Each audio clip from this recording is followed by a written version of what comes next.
Sebelum melanjutkan, jangan lupa subscribe dulu, terima kasih. Bab 254, Seng Xiao, begitukah caramu memperlakukan mainan?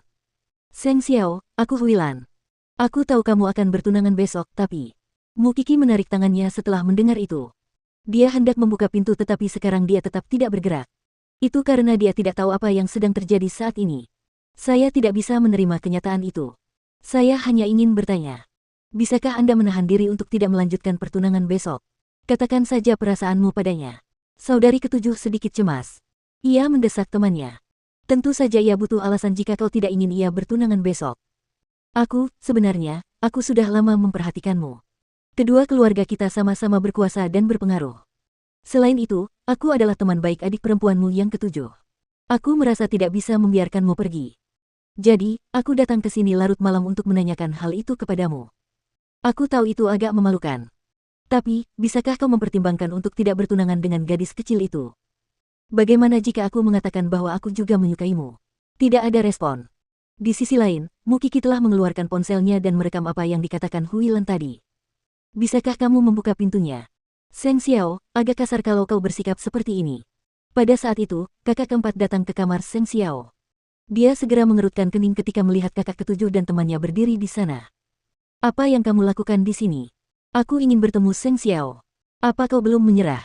Kakak keempat adalah orang yang cerdas. Dia tentu tahu apa yang sedang dilakukan kakak ketujuh saat ini. Apakah kau tahu siapa yang ada di kamarnya sekarang? Siapa? Itu bukan Seng Xiao, jawab kakak keempat. Aku tidak pernah menyangka kau bisa melakukan hal seperti itu. Beraninya kau datang dan membujuknya untuk tidak bertunangan mengingat pertunangannya besok. Ekspresi wajah kakak ketujuh berubah jelek. Ia segera berbalik dan menatap temannya. Keduanya tersipu malu.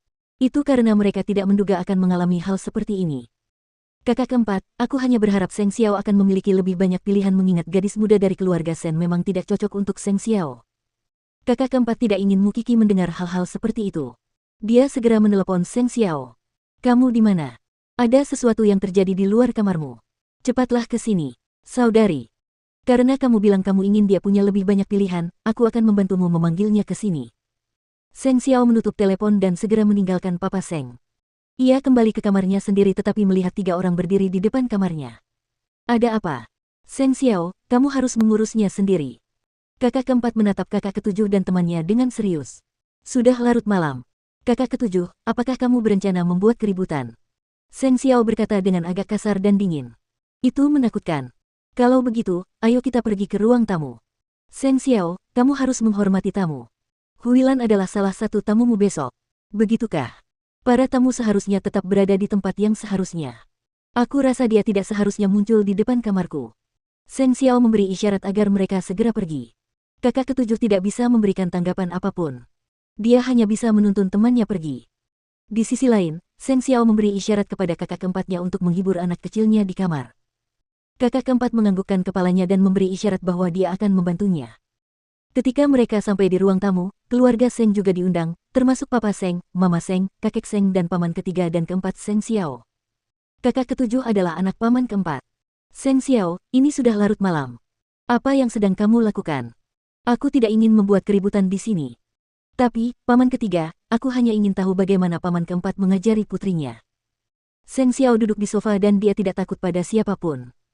Kakek Seng sudah mempersiapkan diri karena takut cucunya akan membuat keributan di sana. Dia memuja sekaligus membenci Seng Xiao. Seng Xiao, apa maksudmu? Paman keempat menatap Seng Xiao dan bertanya padanya. Aku hanya ingin tahu apa yang diinginkan kakak ketujuh. Dia membawa temannya ke kamarku suatu malam sebelum pertunanganku. Apa maksudnya? Apakah kau berencana untuk mengirim temanmu kepadaku? Seng Xiao menatap langsung ke arah kakak ketujuh dan bertanya padanya. Kau adalah nona muda dari keluarga Seng dan kau bahkan kakak perempuanku. Bagaimana kau bisa melakukan itu? Apakah itu pantas? Seng Xiao, aku hanya bersikap baik. Lagi pula, Huilan menyukaimu. Aku hanya berharap kamu punya lebih banyak pilihan. Bukan hanya Seng Xiao, Mama Seng pun ikut marah saat mendengar hal itu.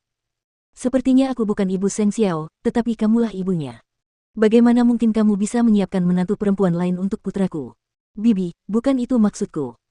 Jika bukan itu yang kau maksud, tentu kau harus tahu tentang martabat dan kesopanan mengingat kau adalah seorang nona muda dari keluarga Seng.